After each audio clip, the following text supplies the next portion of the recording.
hurry is a condition of the soul. And it's when I'm so preoccupied with myself, with my agenda, with the things that I feel like I must do, with the burden of outcomes, with the worry about tomorrow, that I'm unable to be fully present with another person and unable to be aware of and relaxed in the presence of God. And he said, hurry is the great enemy of spiritual life in our day. You must ruthlessly eliminate hurry from your life. This is the L3 Leadership Podcast, episode number 258.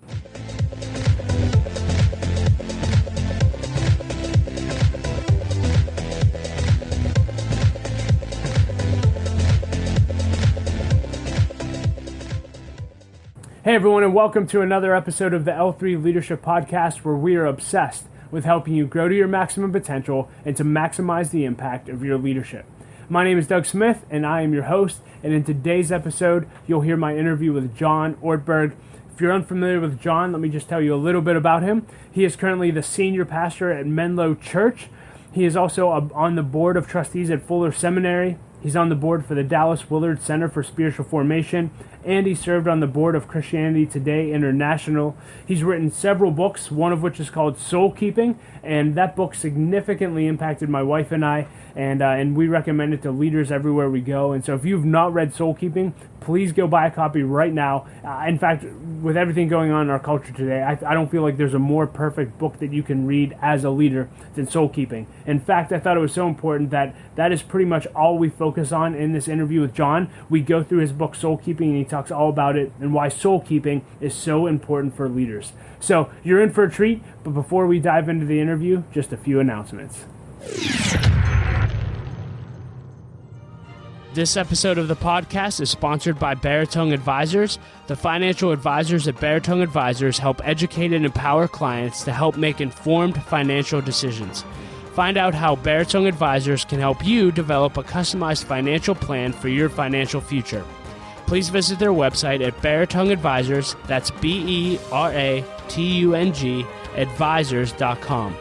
Securities and investment products and services offered through Waddell & Reed, Inc., member FINRA and SIPC. Baritone Advisors, Waddell & Reed, and L3 Leadership are separate entities. Hey leader, we tell you all the time here at L3 Leadership that you should never do life alone, but in community. And that's why I want to challenge every single one of you to become a member of L3 Leadership. When you become a member of L3 Leadership, you'll have access to our community of leaders who are willing to encourage you, support you, and hold you accountable for going after your goals. You'll also have access to monthly live webinars that we do with nationally known leaders, monthly Q&A and hot seat hours for our members where you can troubleshoot the issues that you're having with your goal and get live real-time feedback on them to help you develop a plan to overcome those issues. You'll have access to every course that we ever create. You'll have access to every L3 one-day talk we've ever had, and so much more. And all of this is available for just $25 a month. In fact, we believe so much in the product that we are willing to give you your first month for just $1. That's right, if you sign up today at l3leadership.org, your first month of membership is just $1. Leader, don't grow another minute without having a community of leaders to which you can go to and grow with. Sign up today at l3leadership.org. Well, hey, John, it's a great honor to have you on the podcast today. And you've been on my bucket list interview for a long time. And so I'm very grateful for the opportunity to get to learn from you. And why don't we just start off with you just telling our podcast listeners a little bit about who you are and what you do. Thank you, Doug. It's great to be with you. I'm a pastor. I have been now for almost 17 years at Menlo Church, which is in the San Francisco Bay Area. And so my primary responsibility really is to teach, to think about spiritual formation. What does it mean to be a disciple of Jesus? How do we help people to do that? How can our church do that more effectively? And then beyond that, I will speak and write about that topic in particular most often. Yeah, and we're in, it's June 2020 at the time we're recording this, and still in the midst of this COVID crisis that's been going on for several months now. And the interviews I've been doing, I just kind of have been leaving it open-ended. And I'm just curious, with everything happening now, is there anything on your heart specific to leaders, whether it's something you're learning or something you want to challenge leaders to do in this time? This has been a time where, because of COVID and shelter in place, that's created all kinds of uncertainty in the church and beyond that. And then we're walking through tremendous turmoil around racism and racial issues. The pain has always been there, but it's becoming more visible in lots of communities, particularly for folks who are white.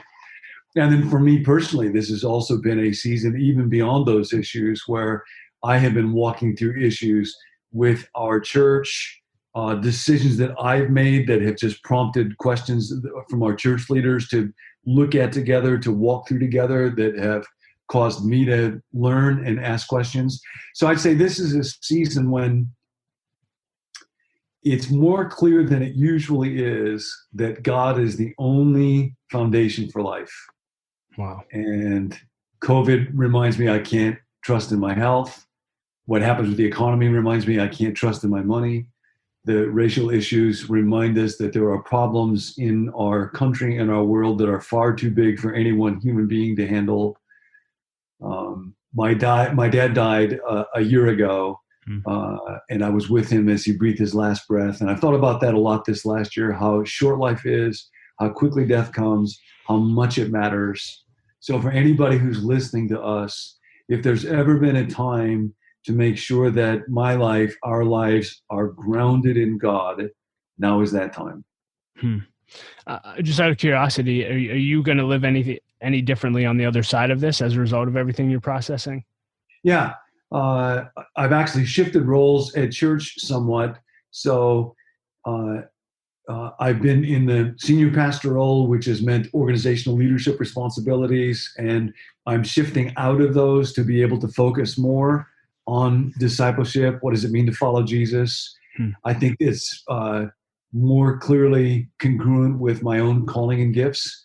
And I think it also helps me move out of areas where I'm not as gifted, and that can be humbling. I'm a 3 on the Enneagram.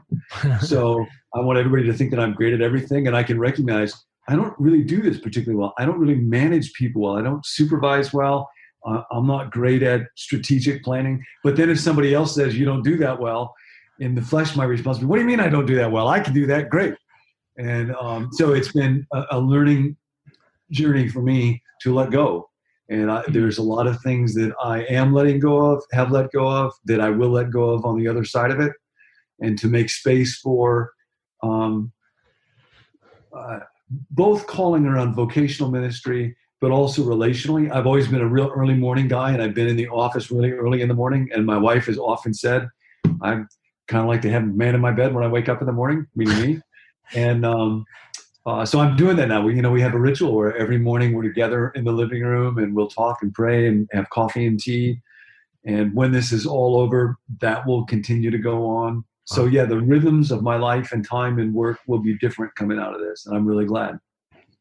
Can you just talk a little bit more about letting go and the Enneagram 3 thing? It's interesting you're saying that at this, season of your leadership journey, for as long as it's been. But, I'm in my mid-30s, Will's in his mid-20s, and we're wrestling the same thing. We want to be good at everything, but we're realizing we may not be. And so, can you just talk about letting go to leaders? I'm just curious what your thoughts are on that.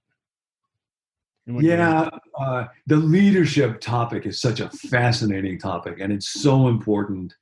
And I believe that part of why we're drawn to that word or fascinated by it is it reflects what does it mean to be made in the image of God and to exercise dominion, to be strong and powerful in the creation of the good. And so that word leader connotes a lot. What does it mean to be a person who has significance and influence? And we were made for that. Human beings are not content to be just one more brick in a building. We're each unique, and we're made to have a unique contribution, and that's a really good thing. But of course, sin gets into it, and it does for me, and then I want to be not just significant, but more significant. And if some other pastor does better than me, has a bigger church, preaches a better sermon, sells more books, whatever it is, it can threaten my own sense of well-being. And as soon as any of that happens, I'm not living in the kingdom of God. And I'm not becoming the person that God most wants me to be. And so learning to be able to let go of that. And often letting go will involve specific concrete things. For Zacchaeus, he had to let go of money. For the woman caught in adultery, she had to let go of that relationship. And for, I think, a lot of us threes on the Enneagram, to let go of tasks, to let go of responsibilities, to let go of reputation, to be okay with saying, no, I really don't do this well. The feedback that I get from other people is, you don't really do this well. But God still loves me as much as ever. So it's a good chance to learn that God's love for me is not tied to my performance. I always know that in my head, I preach that. It's another thing to experience it at the soul level. And so walking through a season like this and letting go, there's actually pain in the midst of doing it, but great freedom on the other side. Thank you for sharing that. I think a lot of people would probably look at you in your position and never think that you're wrestling with letting go. And so I think that's very, very powerful. And I think something all of us can learn from. And that actually leads into the primary focus of what I wanted our conversation to be about is you wrote a book called Soul Keeping. And it's greatly impacted my life, my wife's life, and thousands and thousands of leaders' lives all over the world. And, what I love about the book is, and another book actually I read in conjunction with this is John Mark Comer's Ruthless Elimination of Hurry. And I saw you guys had a conversation on that the other, not so long ago. And the premise of this book is your life significantly changed when Dallas Willard told you, hurry is the great enemy of spiritual life in our day, and you must ruthlessly eliminate hurry from your life. Can you tell us a little bit about that story, when you heard that and where you were in your journey and why that made such a big impact? Yeah, I grew up in the church. I was always interested in change and the human condition and why is it difficult to change and where is God in the midst of that. And I grew up in a tradition where I knew that I was supposed to read the Bible each day and pray every day to have a quiet time. But beyond that, I didn't know a lot to do to try to pursue change. And I wasn't finding change happening in my life at levels that I wanted to. And it was really reading the work of Dallas Willard, who a lot of our listeners probably may have heard of. For me, the gateway book to Dallas was a book called The Spirit of the Disciplines. And it was, outside of the Bible, continues to be the single book that has impacted me the most deeply. Wow. And so after I read it, and it was clear that this was somebody who had thought very deeply about transformation. The thesis sentence in the book, I remember where I was sitting on the plane when I read this sentence. So my thesis is that authentic transformation is possible if we're willing to do one thing, and that is to arrange our lives around those practices and rhythms that Jesus engaged in, to be constantly at home with and receiving power from his Father. Wow. And when I read that sentence, I thought, somebody has thought deeply about this stuff. And so I wrote him, and he actually invited me to come over to his house. It turns out that we lived only a few miles away from each other in Southern California. And when I went to his home for the first time and we sat and talked for a couple hours, it was very clear that this is the smartest guy I ever met, but his heart was better than his mind. And among other things, he was deeply humble. When you would talk with Dallas, whoever the person was, you would just feel like you were the most important person in the world, because that kind of love flowed out of him. And he was very unhurried. I remember that first night, that was back before cell phones and answering machines, and the phone would ring and he would just let it ring and not answer it while we were talking. Nobody does that. And so he was the kind of person where anybody that you talk to, if they knew Dallas much at all, they would tell you they want to be like him. They want to have that kind of life, because it was just a deep peace and deep humility.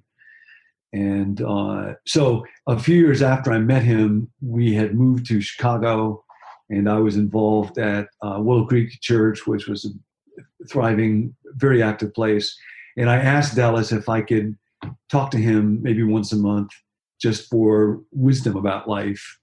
And so it was on, I think, the first of those calls when he asked me to describe what life was like there and what ministry was like and so on. And so I did. And then there was, that long pause. With Dallas, there was always a long pause. And then he said, when I had asked, what do I need to do to be spiritually alive and healthy? And he said, you must ruthlessly eliminate hurry from your life. And he talked about how there's a difference between busyness and hurry. Busy is a outward condition of the body, having many things to do, but hurry is a condition of the soul. And it's when I'm so preoccupied with myself, with my agenda, with the things that I feel like I must do, with the burden of outcomes, with the worry about tomorrow, that I'm unable to be fully present with another person and unable to be aware of and relaxed in the presence of God. And he said, hurry is the great enemy of spiritual life in our day. You must ruthlessly eliminate hurry from your life. So you heard those words. You were at an organization that was high performance, high speed, go, go, go. What did that journey look like from that moment you heard that forward? And what does it look like today? What does ruthlessly eliminating hurry in your life look like tactically? Yeah, it's been a lifelong journey for me. I think my wiring and temperament are such that I value being productive. I value getting things done. I value looking like I'm productive. And those are not all bad things. And partly they're a result of wiring. I will often tend to think fast or move fast. So for me, I've had to be very conscious about it. And it's involved building practices into life like solitude.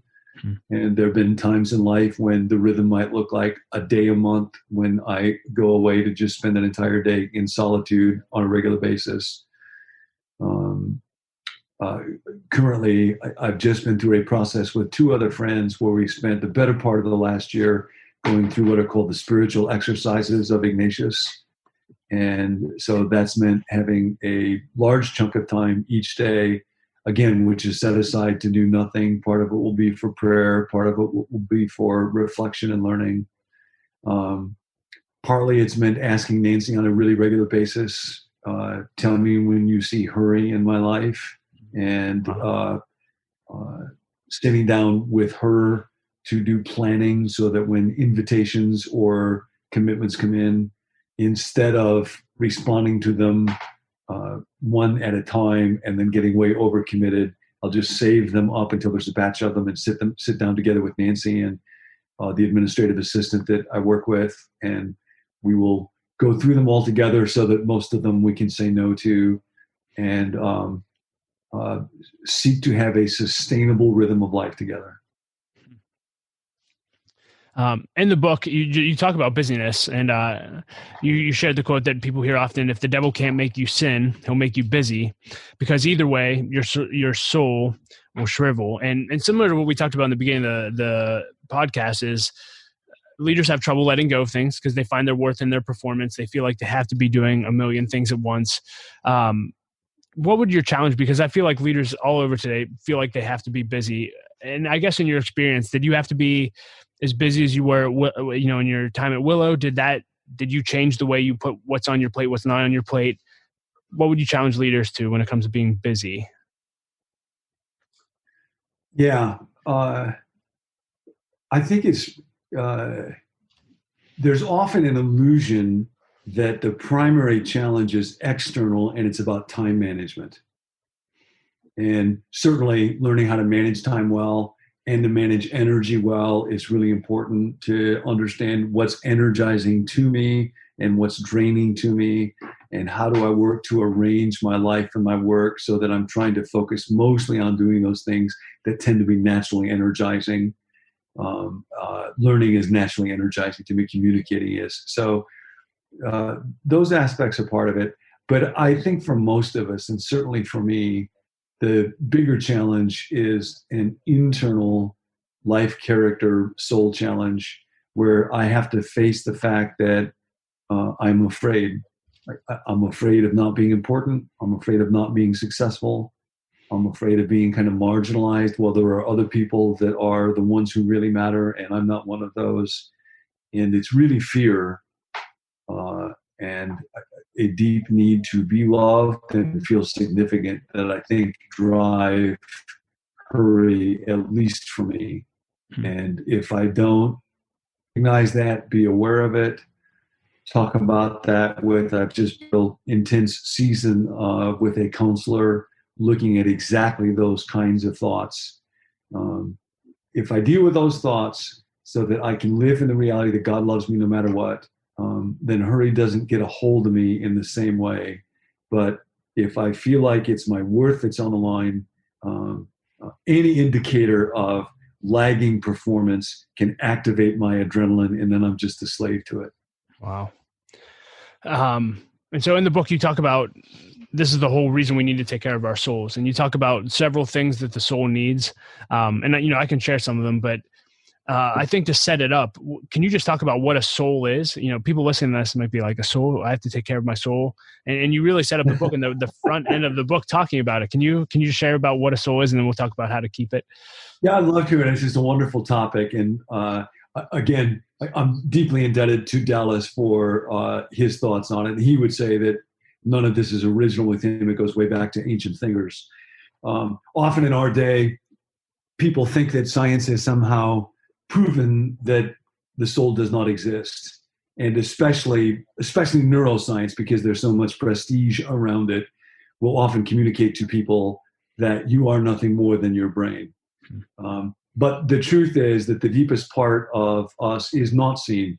We can see synapses firing. We cannot see ideas. We cannot see intentions. These things are real, but they're not the same thing as synapses. They are not seen. Science has not and will not prove that there is not such a thing as a soul. And there's nothing unscientific about that language. And actually, it's incredibly important to everybody listening to us that you understand that you do have a soul. It took me a long time to understand what Dallas meant by soul. And it turns out a lot of people have real fuzzy ideas. There's another guy, a psychiatrist and Episcopal clergyman, who's done a lot of research on what church people think of souls. And he said most people have what might be called the Looney Tunes theory of the soul. If you ever watch the cartoon where Daffy Duck dies, gets hit by an arrow, and this thin, whispery version of him rises up from the ground. People think of that as the soul. And so it's important to know that in the ancient world generally, and in the Bible in particular, that's not what people thought of when they would think of the soul. If you think about what does it mean to be a person, Dallas would say you have a will, you're able to choose to say yes or no. You have a mind, so you can think and feel. You have a body, mostly appetites and habits. You have relationships. And then the soul is what integrates all of that into one single person, into one single being. Ancient thinkers called the capacity to integrate separate functions into one life or one organism's soul. So it's essentially integrative. And what sin does is to disintegrate. It splits off my values from my behavior, or my face from what it is I'm really thinking inside. Sin disintegrates the soul.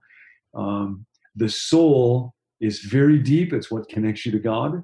It's so deep that it's the one part of the person in the Bible that there and elsewhere in the ancient world, people would address their soul as if it was a separate person.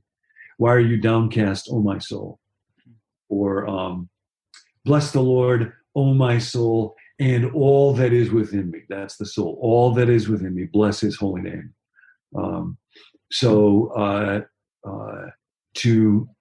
To take care of your soul means, not just to be well rested, although that's part of it. When Jesus said, what does it profit a person if they gain the whole world but lose their soul? I used to think that meant, it doesn't do you any good to have a lot of pleasure, a lot of sex, or a lot of money if you're going to go to hell when you die. And that's not what he was saying. It's true, but it's not what he was saying. What he's saying is, if once there's a disintegration so that my thoughts conflict with each other and conflict with my values, and who I look like I am is different than who I actually am. And instead of my will being able to rule my body rules my will. And so I have addictions to substances or sex or whatever. Then look at Amy Winehouse, look at Howard Hughes, look at you and me. It's impossible to have even satisfaction, let alone a meaningful life. So that notion of a lost soul is not just one that's going to the wrong place. It is one that has become disintegrated at every level. And if you lose that, if you lose your soul, There's nothing in the world that you can get that can give you a meaningful life. And that's why understanding and caring for your soul matters more than anything else. If you lose that, you've lost it all. Yeah, so let's talk about taking care of your soul. You made a statement in the book. You said, I and no one else is responsible for the condition of my soul. You must arrange your days so that you are experiencing deep contentment, joy, confidence in your everyday life with God. Mm-hmm. Love that statement. We're responsible for keeping our soul, but how do we actually do that? Well, you have to know the parts of the soul. It's a little bit like a car. How do you take care of the car? And I'm a terrible car guy. I know nothing about cars. You have to know how does the brake system work? How does the transmission work? When are the tire treads getting worn down? You have to know the parts and how they function and if they're working well or not. So with the soul, there's no great mystery to it.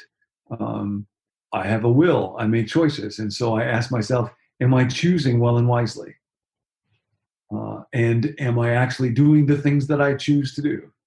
Or do I find myself claiming that I intend to be a good father, to be with my children, to manage anger well or so, and then I don't do those things?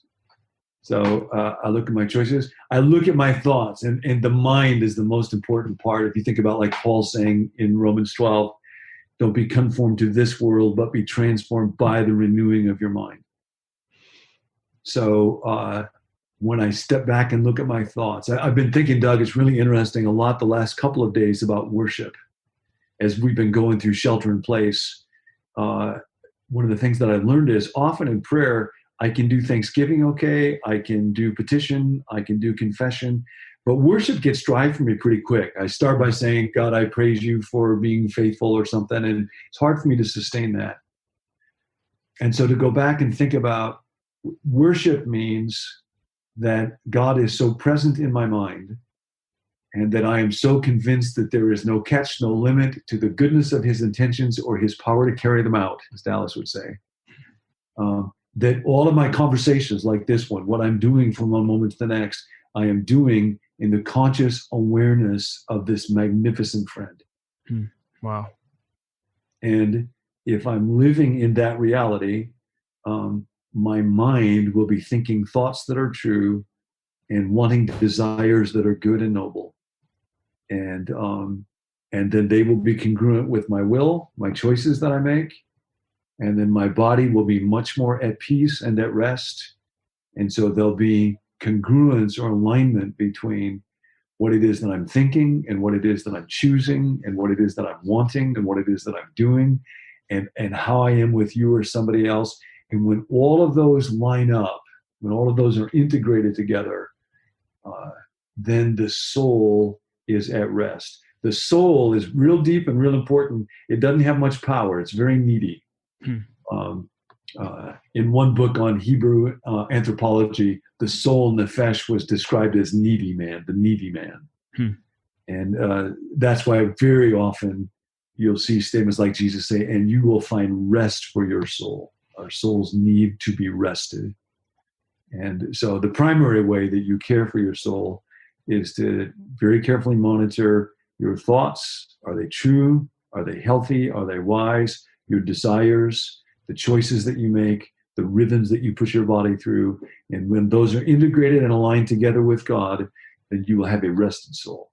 In this area of soul keeping and just the whole topic we've been talking about, I'll just leave this really open-ended and then we'll start to transition into the lightning round. But what else would, if leaders listening to this or you X amount of years ago when you called Dallas and saying, here's where I'm at, what would you tell me? What would you tell our listeners today?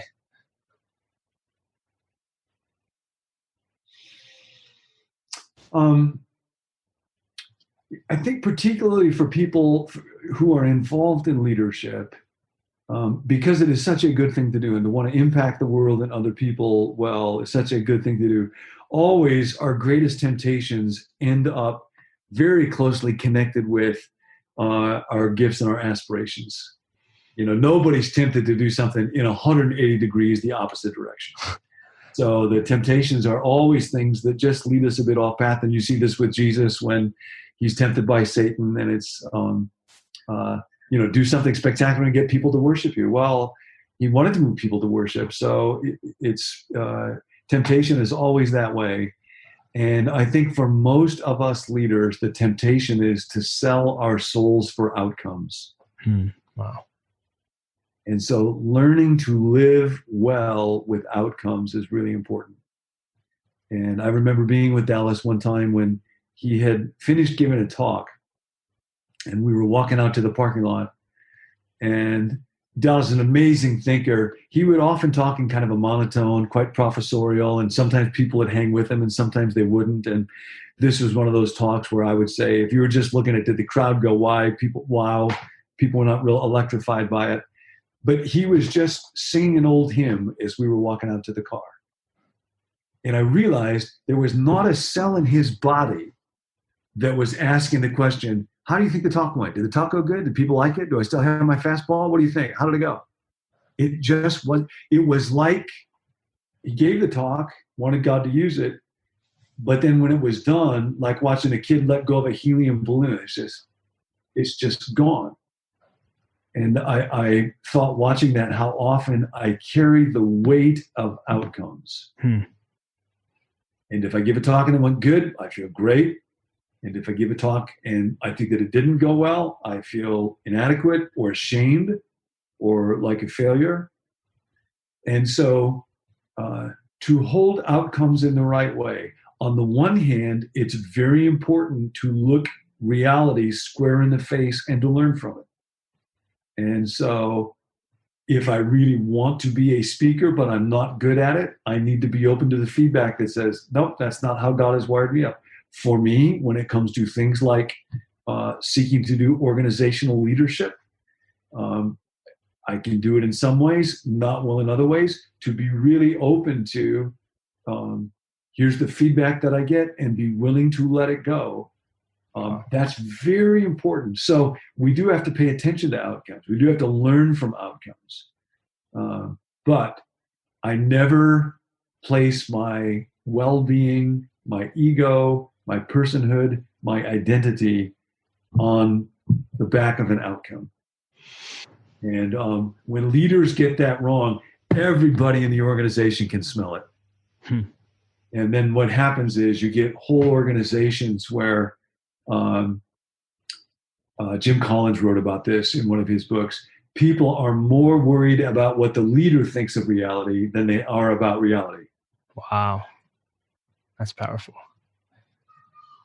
Yeah. So I think to learn how to bear outcomes really well, how to face them with great courage and openness and utter truthfulness, and then wear them incredibly lightly and let go. Just let go. Your worth as a human being has nothing to do with any outcome of anything you're leading. It's not about me. It's not about you. We're looking over my notes. So obviously when you can find your identity in outcomes or performance, and then reality hits, that can often lead to disappointment. And you actually talk about in the book this concept of strategic disappointment. Yeah. Can you talk about that? I thought that was fascinating. I just want to hear you expound on that. Yeah. So often what I want is I'm more concerned with the circumstances of my life than the person I'm becoming. But God is much more concerned about the person I'm becoming than the circumstances of my life.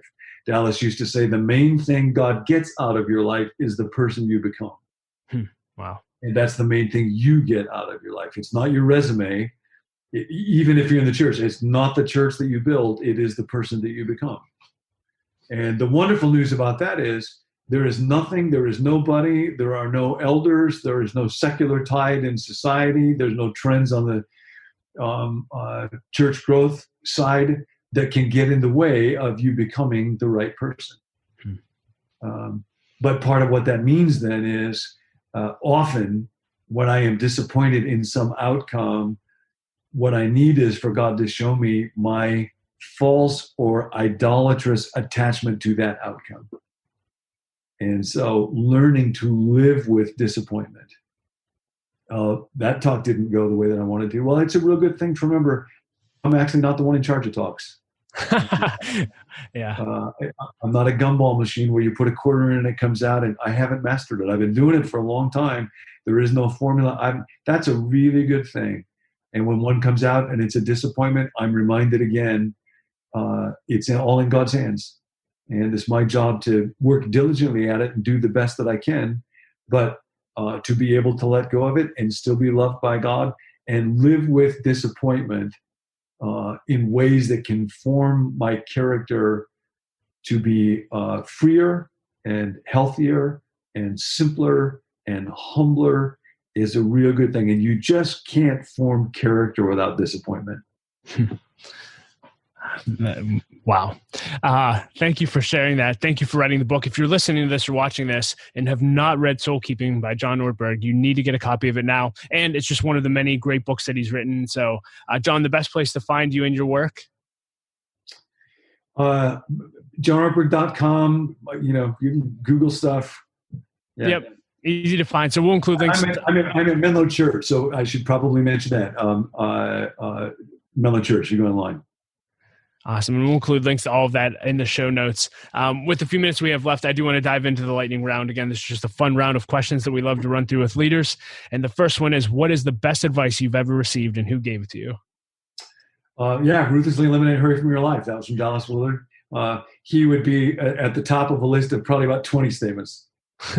This may be the same answer. Maybe you can use a different one. If you could put a quote on a billboard for everyone to read, what would it say?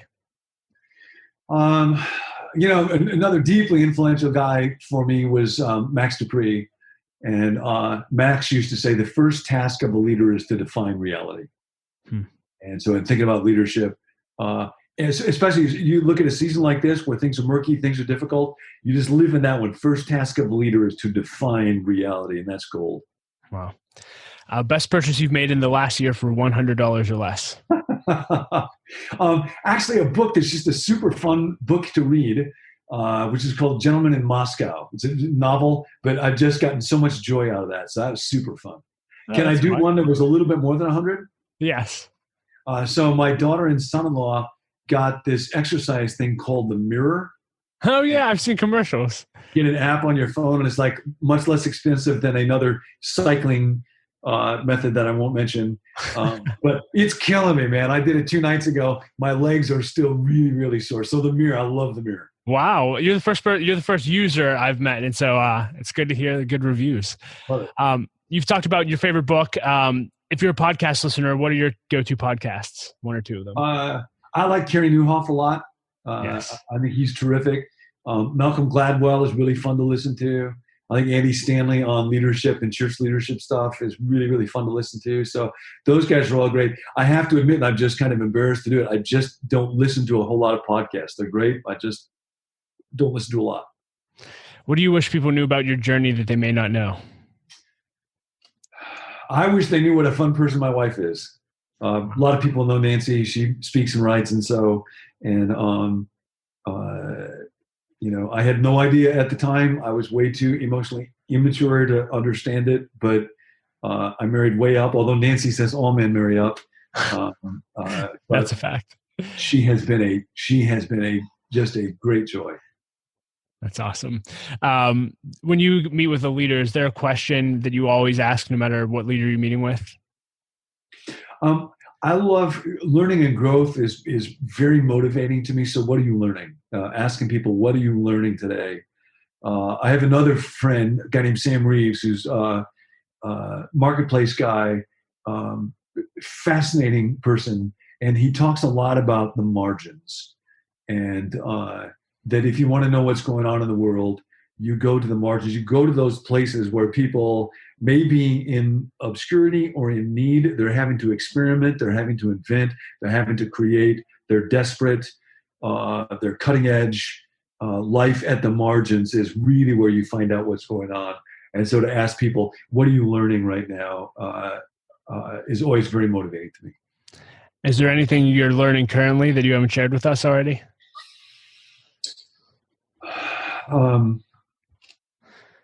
Learning to let go of my reputation. That's been part of the journey for me over the last several months for just a whole variety of reasons. And again, it's both painful, but also a really, really good thing. What is your biggest leadership pet peeve? Arrogance, pride, arrogance. I think that's part of where it's very hard. The key word in the Bible to talk about personhood is kingdom. We all have a kingdom. Your kingdom is the range of your effective will, where things are the way that you want them to be. It's part of why that word leadership is such an important thing, because we are all meant to have a kingdom for our wills to make a difference. It's very hard to lead people without violating their kingdom. And so learning, how do I lead effectively without intimidating, manipulating, steamrolling, using? It's very hard to lead people without violating their kingdom. And that's why with Jesus, so many of his statements about leadership really are warnings. Mm-hmm. What is something that you've crossed off your bucket list that everyone should do? Gosh.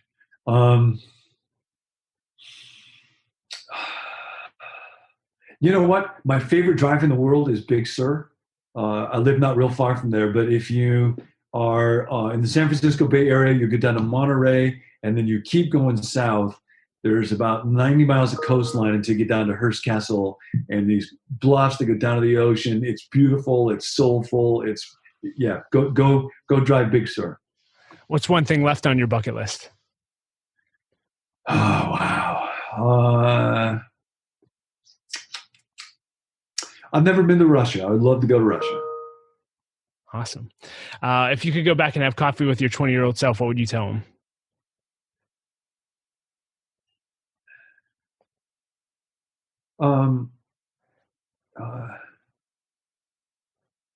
I would say pursue humility. I think the farther I go in life, humility is one of those words that I think probably when I was 20 didn't sound like a real attractive thing to me or a real exciting thing. And now I think there's so much freedom in it that it's a wonderful thing. I think people that have actually gone very far in it are the happiest people in the world. So I think I would say pursue humility. And on the other end of your life, what do you want your legacy to be? I remember a guy named Bob Russell, a pastor, one time when he was getting close to retirement, somebody asked him about legacy. And his comment was, what matters is not legacy, is that the work continues. And I thought that was just a great statement. So whenever I hear the word legacy, I will always think about that. I suppose what that means is the more I can live the right kind of life and be with people in good ways, the more that they can do good work and be better people themselves. So it just kind of lives on through blessing other people. But that sentence, it's not about the legacy, it's about work going on, is the one that I really remember around legacy. Anything else you want to leave leaders with today? Yeah. Especially if you're involved with local church stuff, it gets harder and harder. COVID's really hard. Speaking with courage and vision around issues of racial injustice can be very challenging. The average age of a pastor keeps getting older and older. So what I would say to you is it is worth it. It's worth the energy. It's worth the difficulty. It's worth the challenge. It's worth the sweat. It's worth the confusion. It's worth the tears. If you ever wonder, am I just insane to be doing this? Should I be doing something else? You just need to hear whoever you are, whether you're there vocationally or not, to seek to build up the local congregation, the bride of Jesus, is a noble and worthwhile thing to do. So don't give up, don't quit. God bless you as you do it. Well, and John, thank you for not giving up. Thank you for your years of faithfulness in the kingdom. Thank you for being an example to my generation and the generations to come. And we're just so grateful for you. And thanks for the conversation today. It was rich, and I know it's going to add value to a ton of leaders. So thank you. I'd like to thank our sponsor, Henny Jewelers. They're a jeweler owned by my friend and mentor, John Henny. My wife, Laura, and I both got our engagement and our wedding rings at Henny Jewelers, and we absolutely love them. Not only do they have great jewelry, but they also invest in people. In fact, they give every engaged couple a book to help them prepare for their marriage, and we just love that. And so if you're in need of a good jeweler, check out Henny Jewelers at hennyjewelers.com.